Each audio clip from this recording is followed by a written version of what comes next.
had some folks ask me in the comments before about what that thing is on the back of my belt.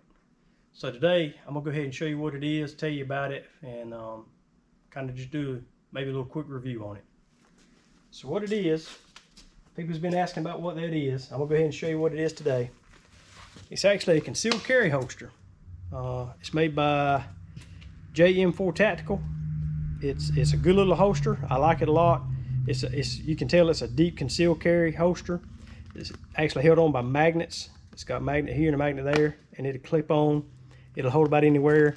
Good thing about this is it may not do it on the front of this cabinet, but it'll do it right here. You can actually hang that anywhere you want to, as long as it's on a metal surface. So I don't ever do that, but you can if you want to. So that's what the brown thing is on the back of my belt. And what I keep in it is a 6-hour P365. I keep it with me about every day.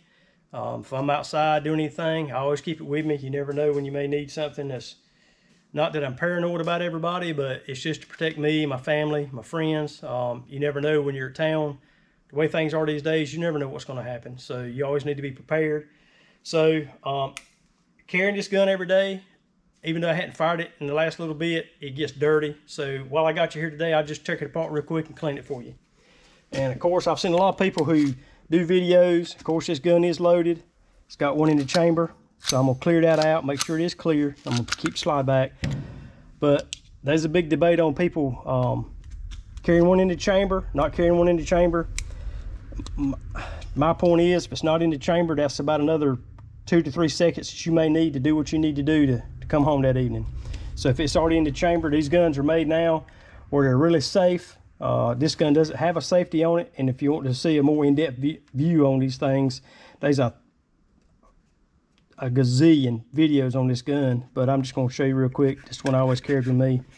But real quick, just to tear it down and to clean it, I never dry fire guns many times. A lot of people do. The Glocks, you've got to dry fire it before it will come apart, but this one you do not. All you have to do to this gun, push the slide back, push the holder up, and push this knob here down. And once you do that, it releases the slide. It will slide completely off. You've got it separated. You got your spring here. Just take it out. Your barrel will just pop right up. It'll come out. And this is about as far as I take down a gun when I clean it. I don't go taking the slides apart and the firing pins out and all that stuff. I'm not a gunsmithing expert. I don't, it's not terribly hard to do, but there's a lot of small things in there, and I don't want to get involved in all that, try to put it back together. I just need it to function and operate when I need it to. Another thing you might remember, if you've seen any of these videos a long time ago, when these pistols first came out, they had some issues, just like with any other new gun that comes out. Firing pins, the tips will break off. They had failures to feed. The slide wouldn't go completely back all the time, and it wouldn't fire. This gun actually was bought in April. It's not one of the very first ones that came out, but it was pretty close. I bought this gun in April, and all the reviews showed that the guns, well, I'm not going to say all the months that they mentioned because I don't remember, it's been so while, but this was one of the guns, the month and year that it was made, that had the issues. Did some more research. I actually did pull the firing pin out of this pistol, and the numbers that are stamped on it were the same numbers that people were having problems with the firing pin tips breaking off. And so, just to be on the safe side, there was a company online, and I can't remember who it was exactly off the top of my head, but you can kind of see that's a little of a copper colored, that's the back of the firing pin right there. It's sliced through this whole piece. I'm not going to take it out. It's not hard to take out. You just slide this cap down, and it slides right out with spring and everything. But the original ones are silver or gray looking. This one's a little bit of a copper colored one. I bought this. It's made out of titanium. I replaced the firing pin in it because my firing pin had the same number that the other folks' firing pin had on it. It was made out of the same batch. And just to be on the safe side, I want this gun to be reliable. And so far, I've had this gun probably, 3 years, I expect. I have never had a problem with this gun, and the only reason I changed the firing pin in it was just to be on the safe side to make sure it was okay to function. But I've never had a problem with this gun. Never had the first failure to feed, jam, anything. It's always fired like it's supposed to. Now it does drag the primer a little bit, makes a primer mark, but other than that, I can live with that as long as it goes boom. So real quick, normally what I use to clean my guns with is Ballistol. If hey, y'all watch Hickok 45. He tell you all about this stuff right here. It's really good. It actually cleans and lubricates at the same time, so you ain't got to go through all this other stuff. You ain't got to clean it, then go back and wipe it off and lubricate it and everything else. This does all at one time, and this is good for all kinds of stuff. I don't know if y'all can read everything on there. Lubricates, penetrates, cleans, protects, preserves firearms, leather, knives, wood, tools, marine, camping, and fishing equipment. If you put this thing on this piece of leather right here, which I've worn this leather in pretty good right now since I've been wearing it. When I first got it, it was more like that color. But with me sweating and everything else and wearing it in, it's got a darker color to it, so I'm not going to put anything on it because it's in good shape. But if you clean a lot of guns, whatever, I'd recommend this Ballistol stuff. It's really good stuff. And like I say, you can see this gun is not really dirty. Not from firing it, it's just from just actually carrying it. So what I'm going to do is I'm just going to spray a little bit of this on there. I'm going to let it sit a minute. And I know some people have a fit when you spray around a firing pin. And so I try not to spray around it because it will... Any kind of lubricant will kind of keep dust and dirt. So I'm just trying to rub some in with my finger. And most of what I'm just trying to do now is just get all the dust bunnies out of this thing. I'm sure you can probably see up under this trigger guard, these dust bunnies and mess in it and all in the magazine well. But I just want to kind of clean a little bit. Hadn't done it in a while. And I'm just going to let that soak just a minute. Let it kind of, because it's lubricating it the whole time too while we're talking. Another thing I like to do too, don't forget your magazines. Go ahead and unload your magazines and clean them because they get dirt and grit down in them just like your gun will. And so I like to clean them. And let me grab something and I'll pop this cover off. I don't take these apart a whole lot, but since I haven't cleaned it in a while, and I know I've been disting, I've been doing all kinds of things out in the barns. There's a lot of dust and dirt floating around.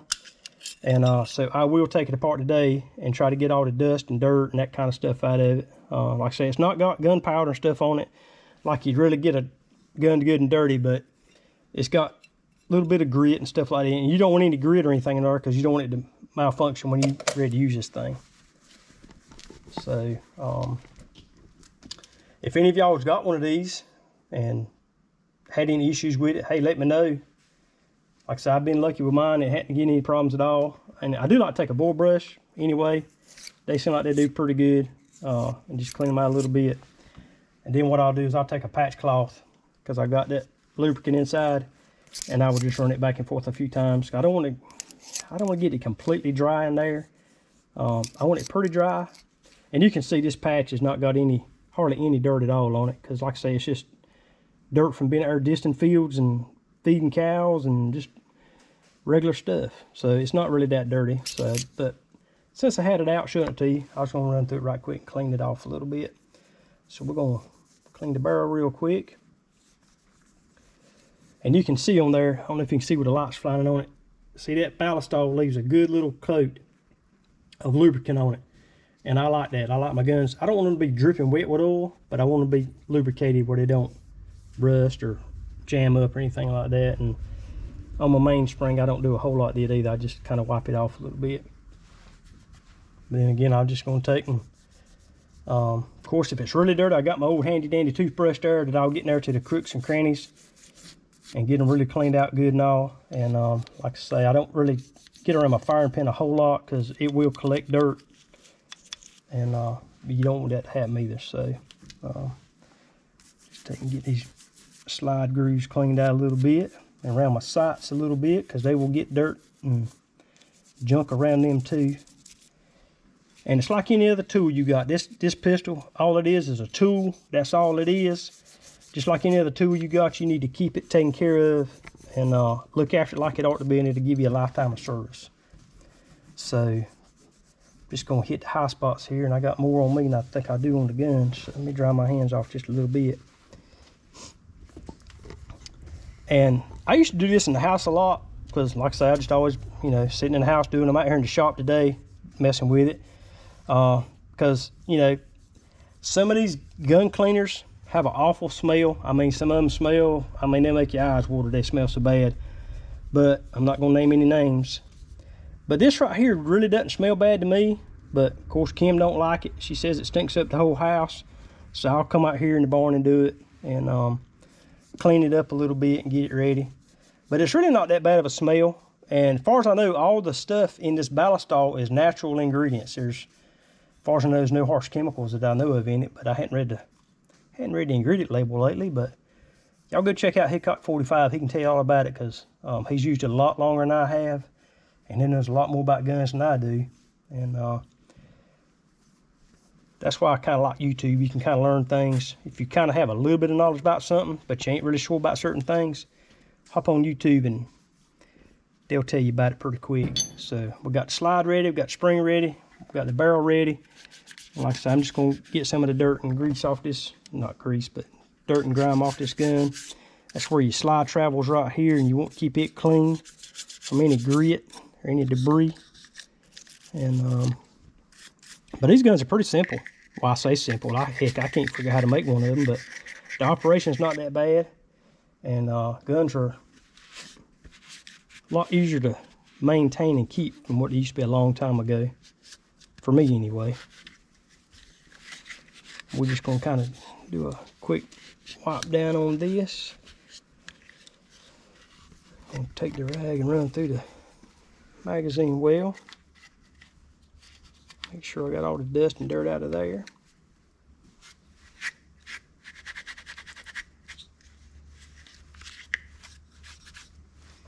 All right, now we're going to do a quick look at the magazine. I'm going to wipe off the outside a little bit.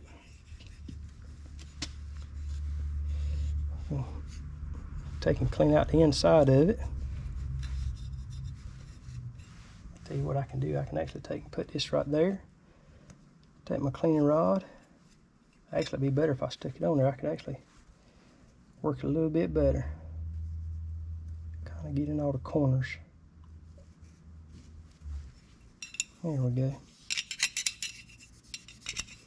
Like I say, I'm just trying to get any dirt or anything like that that may be in there out. Like I say, it's not terrible. And spring assembly looks okay. Not a lot of dirt or grime on it anywhere, and I'm not going to pull that off the top of my guide. I'm just going to, now we're just going to stick this back together. I can keep this thing from shooting across the shop. And the base plate looks good, so I'm just going to slide it back on. And little pin pops back in the hole, your magazine's back together. So now let's just stick the gun back together. So we're going to get our slide and the barrel.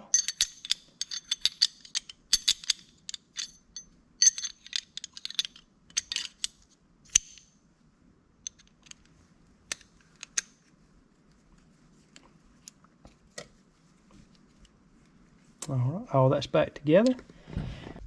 Okay, put the slide on. Sometimes you can see that this little latch here does not go down like it needs to, and once you put it on there, the slide will not lock on there. It's just going to hit at the back.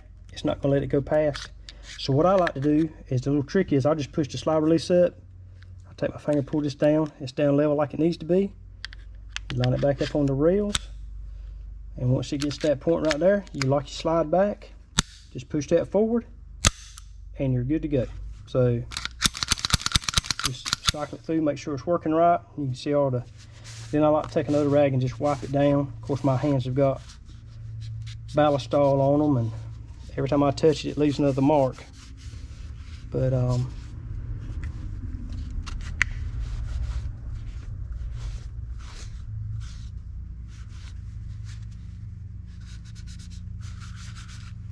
there you go, little Sig P365. That's a good little pistol. I enjoy it. It's real easy for me to conceal. I can carry it about anywhere. I've got different holsters I carry with it. I like the JM4 Tactical a little bit better, because in the summertime when you don't have a coat on, a lot of people will just see that little brown thing right there. They don't know what that is. Some people probably know, but a lot of people don't. So you can kind of walk around with your shirt tail tucked. I don't like to keep my shirt tail out a lot anyway, but it's a good little holster. But I got other holsters at home that I can change. Like this winter, I'll probably have I never open carry, because I don't much care for open carry. Everybody can if they want to, but my thing is, if you open carry somewhere or another, and if I see that you're open carrying and you walk around a store somewhere with a pistol on your side, and if I'm a bad person and I'm gonna do something bad in that store, I know that you're the only threat that I know of so far, and I'm probably going to take you out since I see your open carry, and then I'm going to go do my dirty work that I was planning on doing to begin with. Because most time bad folks are going to take out any threat that they may have ahead of time, and so that's one reason I don't like the open carry. I like the concealed carry, and I want that little bit of an element of surprise in case I need to protect myself or family or somebody else I need to take care of.